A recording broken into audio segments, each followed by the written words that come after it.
Good day, ladies and gentlemen. Talking to you is Mr. Leslie Cylinder. I'll be talking to you about the role of EHPs in water quality monitoring. Here we go.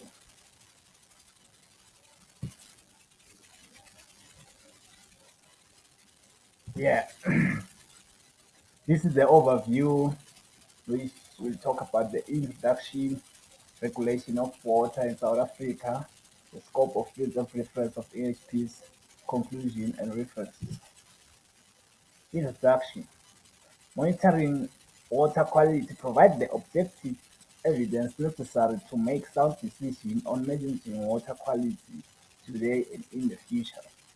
Water quality monitoring is used to keep abreast with current of ongoing and emerging health problems, to determine compliance with drinking water standards, and to protect the other beneficial uses of water.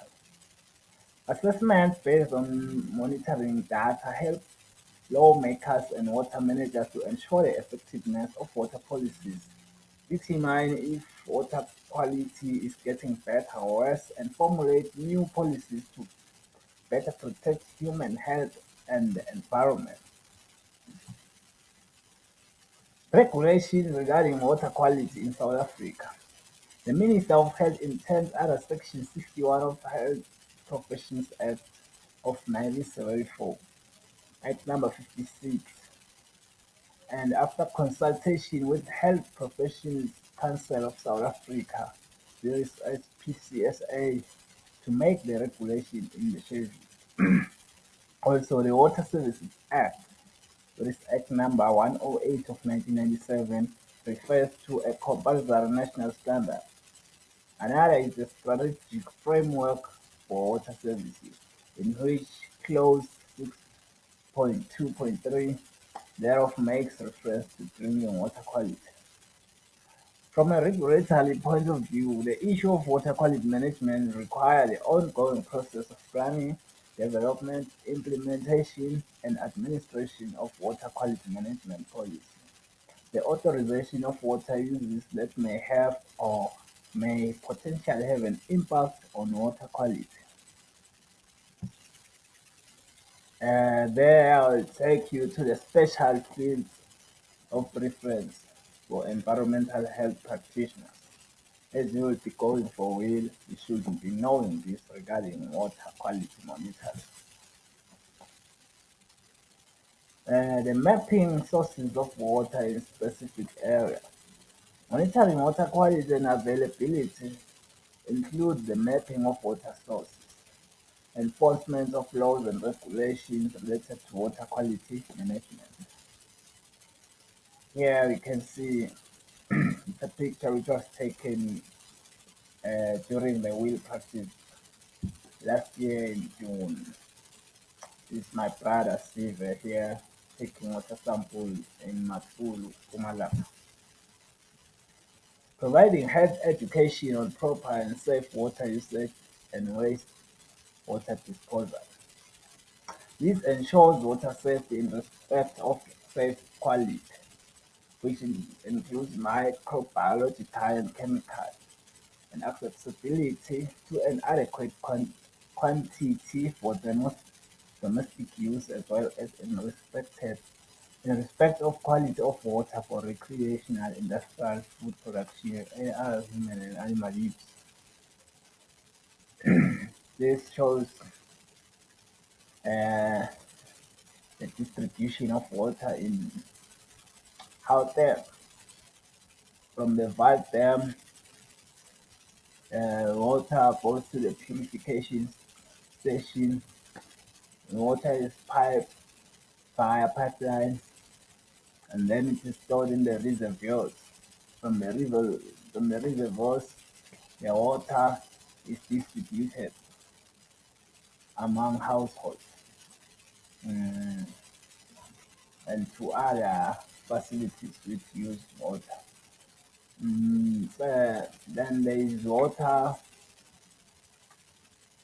the disposed water is transferred back to the wastewater treatment plant.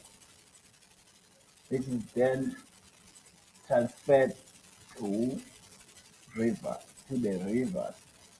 A river which dispose water to the dams. That's the water cycle of house dams.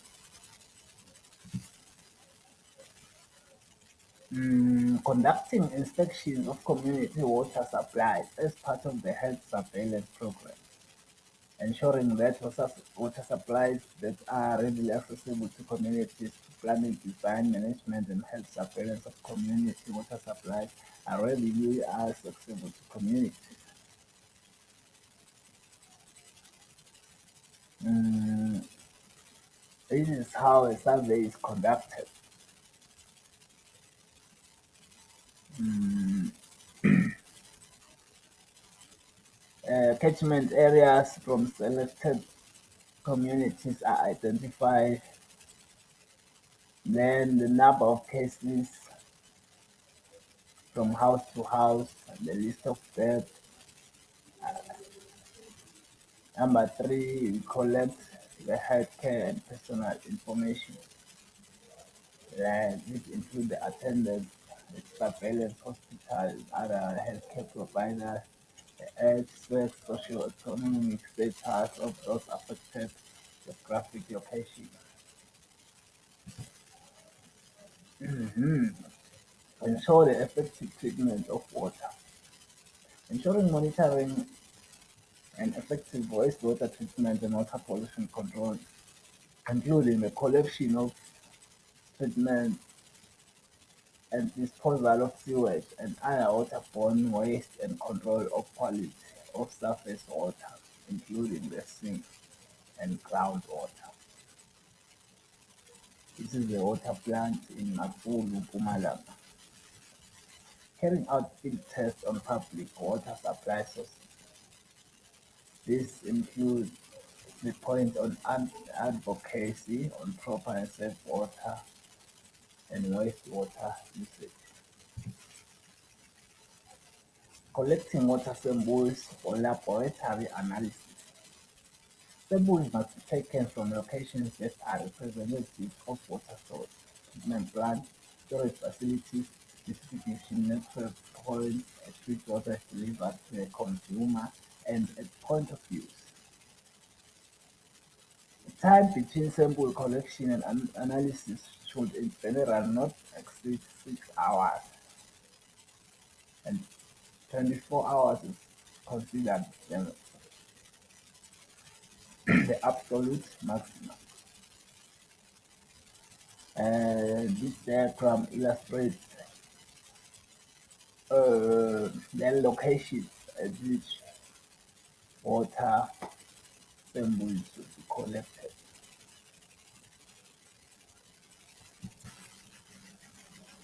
Conclusion. Every living thing on earth needs water to survive. Human bodies are made out of more than 60% water. We use clean water to drink, grow crops for food, operate factories, and for recreational purposes. Water is important to every aspect of our lives. Monitoring the quality of water will help protect our sources from pollution. Water quality issues influence human and environmental health. So the more we monitor our water, the better we'll be able to recognize and prevent contamination problems. That's all I have to share with you today. Thank you.